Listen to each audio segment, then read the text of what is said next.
Face à l'escalade continue entre Israël et le Hezbollah, qui a entraîné le déplacement de plus de 113 000 personnes, de la détérioration des conditions de santé et de vie dans le sud, le Bureau des Nations Unies pour la coordination des affaires humanitaires a alloué 24 millions de dollars pour répondre aux besoins urgents des personnes touchées dans le sud. Les montants d'aide ne représentent qu'une petite partie de ce dont on a besoin. Il y a environ 80 ou 90 villages qui ont été détruits, ce qui signifie que nous avons plus de 100 000 personnes déplacées.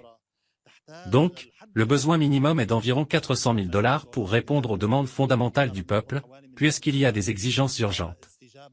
D'autant plus que nous approchons de la saison hivernale, de nombreuses personnes dans le sud ont commencé à réclamer leur logement.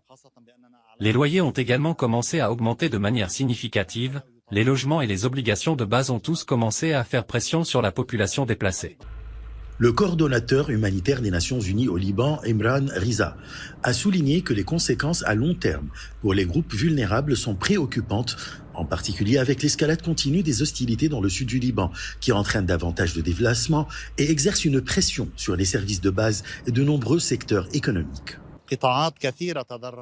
De nombreux secteurs ont été endommagés suite au conflit avec Israël. Que ce soit le secteur agricole, avec toutes ses dimensions au niveau des arbres fruitiers, des champs de blé, d'oliviers et de tabac de toutes sortes, outre la bruyère, les arbres forestiers, les forêts ont été fortement endommagées. Cela signifie que la dimension agricole de la région sud a été endommagée, en plus des usines de toutes sortes, les usines de bois, les menuiseries, les pierres. Toutes les petites industries et l'artisanat ont été endommagés. À l'approche de la rentrée scolaire, les déplacés du sud du Liban sont confrontés à de nombreux problèmes concernant la scolarisation de leurs enfants après leur déplacement vers le nord, ce qui menace l'avenir scolaire des élèves et crée de nouvelles souffrances qui s'ajoutent aux problèmes des déplacés. Le problème attendu est lié aux étudiants qui résidaient dans les villages frontaliers et qui, à cause des conditions de guerre, ont déménagé ailleurs. Nous avons un problème avec le nombre d'écoles qui peuvent accueillir les élèves. Les écoles privées demandent également des versements, et les parents sont incapables de payer ces versements. Le troisième problème est que les écoles publiques ont une capacité limitée, particulièrement limitée surtout à Beyrouth. Quel est donc le choix qui s'offre à l'étudiant ?